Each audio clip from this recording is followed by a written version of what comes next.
नया फिर दिन हुआ,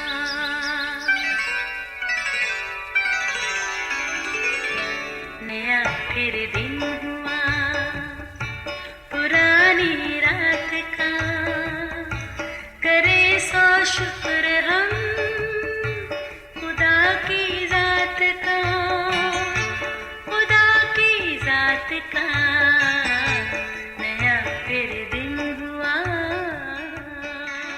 आज की आयत। यीशु ने उससे कहा, जो कोई अपना हाथ हल पर रख कर पीछे देखता है वो खुदा की बादशाही के लायक नहीं।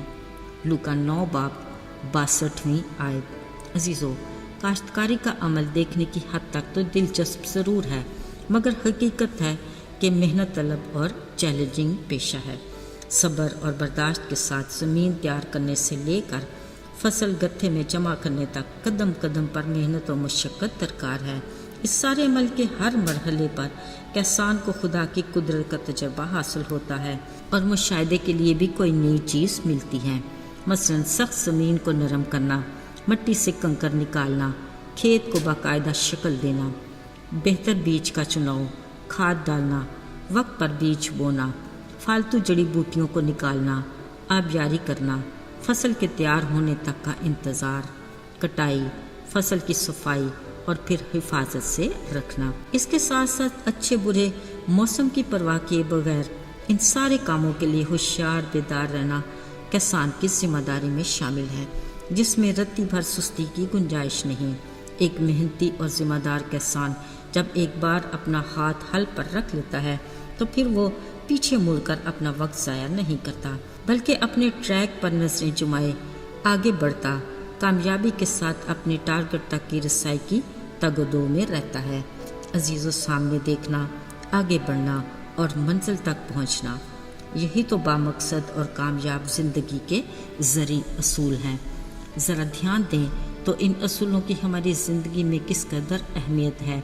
यही वजह है कि यीशु ने हल पर हाथ रख कर पीछे देखने वाले किसान की मिसाल उस शख्स से दी जो खुदा की बादशाही के लायक नहीं। इसलिए यीशु के पैरोकार बनने की आरज़ूमंद अफराद को इन असूलों की अहमियत का इदराक होना चाहिए।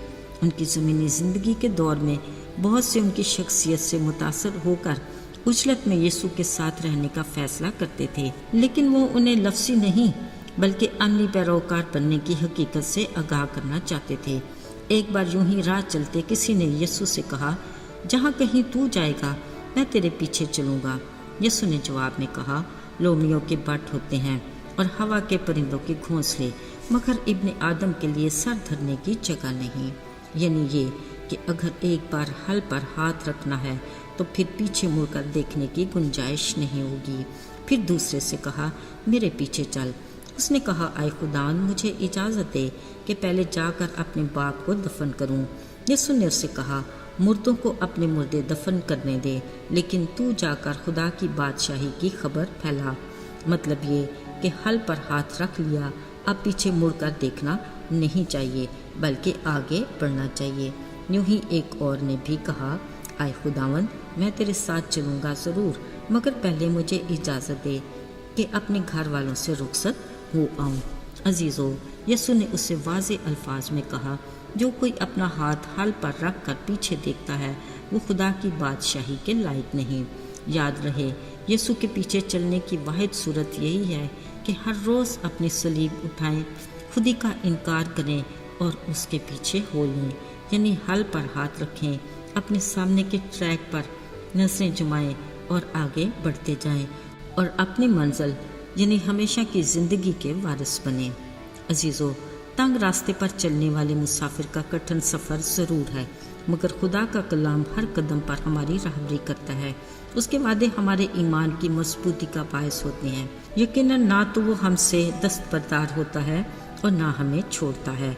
वो हमें ताकत और बर्दाश्त से बढ़कर आजमाइश में नहीं डालता, बल्कि निकलने की राह बनाता है। बिलाशुबा खुदा का जिंदा कलाम सरात मुस्तकीम है। जब भी उसने कहा, मेरे आइन और अहकाम से न दाएं मुड़ना और न बाएं, तभी कामयाबी यकीनी है। उसका फरमान है कि हल पर हाथ रख कर पीछे देखने वाला खुदा की बादशाही के लायक नहीं। दुआ है कि खुदा हमें हिकमत दे कि हम दुरुस्त फैसला करें, حق کی راہ پر چلتے ہوئے خدا کی بادشاہی کے لائق بنیں۔ آسمانی باپ ہمارے حق میں ایسا ہی کرے گا۔ یاد رہے، ہمیں لوط کی بیوی کی طرح پیچھے چیزوں کی فکر میں نمک کا ستون نہیں بننا، بلکہ خدا کی تازہ برکات حاصل کرنے کے لیے آگے بڑھنا ہے اور آگے ہی دیکھنا ہے۔ آئیے دعا کریں۔ آسمان اور زمین کے خالق اور مالک، زمانوں اور وقتوں پر اختیار رکھنے والے، ہم بڑی فروتنی سے تیرے حضور میں آتے ہیں۔ ہم اپنی کمزوریوں کا اقرار کرتے ہیں۔ تو ہمیں اپنے نام کی قدرت سے زور بخش تاکہ ہم ابلیس کا مقابلہ کر سکیں۔